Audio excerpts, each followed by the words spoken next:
Selamat datang di channel Mapel Kita dari Guru untuk Masa Depanmu. Kali ini kita akan membahas materi kelas 7 mata pelajaran Informatika bab 8 Dampak Sosial Informatika. Seberapa besar sih sebenarnya pengaruh teknologi terhadap hidup kita? Saat kamu bangun tidur dan langsung lihat HP, saat kamu belajar lewat Zoom, atau saat kamu main game dan ngobrol dengan orang yang bahkan tidak kamu kenal. Tanpa kita sadari, kita hidup di dunia yang sudah terhubung oleh informatika, dan semua perubahan ini punya dampak sosial yang besar. Apa itu dampak sosial informatika? Dampak sosial adalah pengaruh yang ditimbulkan terhadap kehidupan masyarakat, cara berinteraksi, nilai-nilai sosial, bahkan terhadap pekerjaan dan pendidikan. Ketika kita berbicara tentang informatika, kita sedang membicarakan seluruh proses, bagaimana informasi diolah, disimpan, dibagikan, dan digunakan dengan bantuan teknologi komputer dan internet. Jadi, dampak sosial informatika adalah bagaimana semua itu mengubah cara kita hidup sebagai manusia dalam masyarakat. Mengapa kita harus peduli?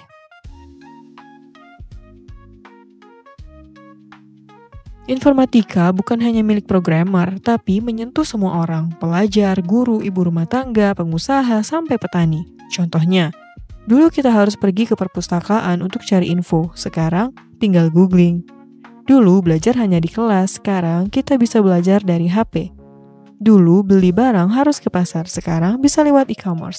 Semua itu terdengar praktis tapi juga memunculkan tantangan sosial baru. Dampak positif sosial dari informatika. Informatika membawa banyak hal baik ke dalam kehidupan kita. 1. Kemudahan komunikasi dan hubungan sosial. Lewat WhatsApp, video call, dan media sosial, kita tetap terhubung meski berjauhan.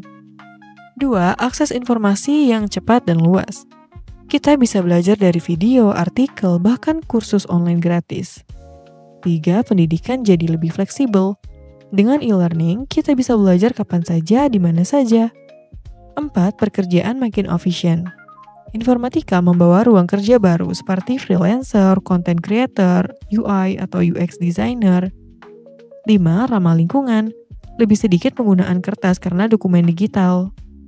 6. Hiburan yang mudah diakses seperti film, musik, game, dan platform kreatif lain yang bisa dinikmati semua orang.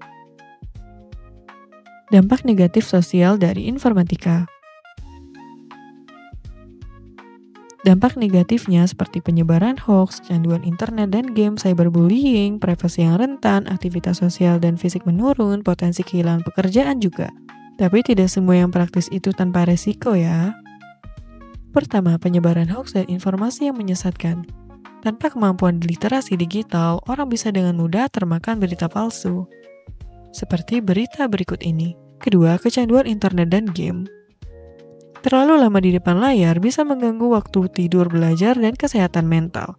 Seperti pada berita di Detik News, kecanduan game online 2 bocah Cimahi berhenti sekolah setahun.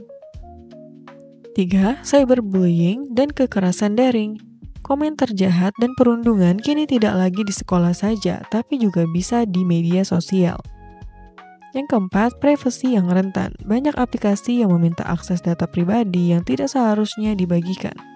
Yang kelima, aktivitas sosial dan fisik menurun. Interaksi langsung berkurang, aktivitas fisik digantikan oleh duduk dan scroll layar. Seperti berita merdeka.com berikut ini, beberapa dampak negatif yang ditemukan dari penelitian dan jurnal ilmiah. Penggunaan gadget yang berlebihan dan tidak terkontrol dapat memicu masalah kesehatan mental pada anak. Beberapa dampak negatif yang ditemukan dari penelitian dan jurnal ilmiah antara lain adalah peningkatan tingkat kecemasan, penurunan kualitas tidur, dan penurunan kemampuan sosial. 6. Potensi kehilangan pekerjaan karena otomatisasi. Beberapa pekerjaan digantikan oleh robot atau sistem otomatis. Seperti pada berita di Liputan 6 berikut ini. Kolaborasi virtual, dunia baru dalam bekerja sama. Salah satu dampak sosial yang sangat terasa dari informatika adalah munculnya kolaborasi virtual. Kolaborasi virtual adalah kerjasama antara orang-orang yang berbeda tempat dan waktu namun tetap produktif lewat alat bantu digital.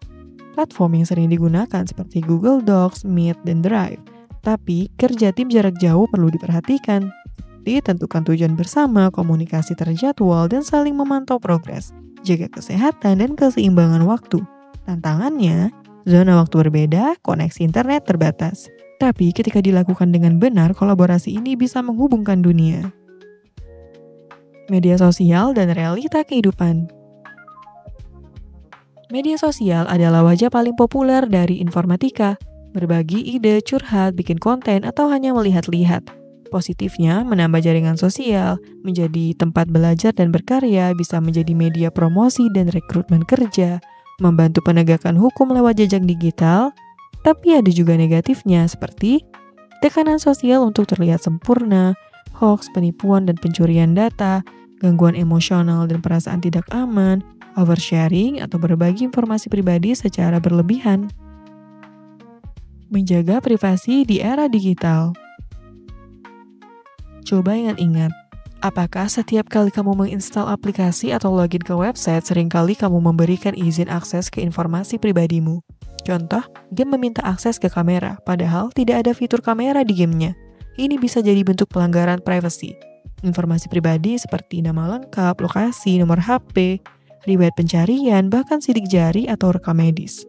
Karena itu, kita harus paham tentang hukum privasi, yaitu perlindungan terhadap informasi pribadi. Jadi, apa yang bisa kita lakukan? Selalu bijak dalam menggunakan teknologi. Gunakan teknologi dengan kesadaran, bukan hanya mengikuti arus, tapi bertanya, apakah ini aman? Apakah ini perlu? Apakah ini membawa manfaat? Tips bijak dalam informatika, cek izin aplikasi sebelum install, batasi waktu layar, jangan asal klik tautan, lindungi password dan data pribadi, bantu orang lain memahami resiko digital. Oke, sekian video pada kali ini. Terima kasih, jangan lupa support terus channel Maple kita dengan like dan subscribe.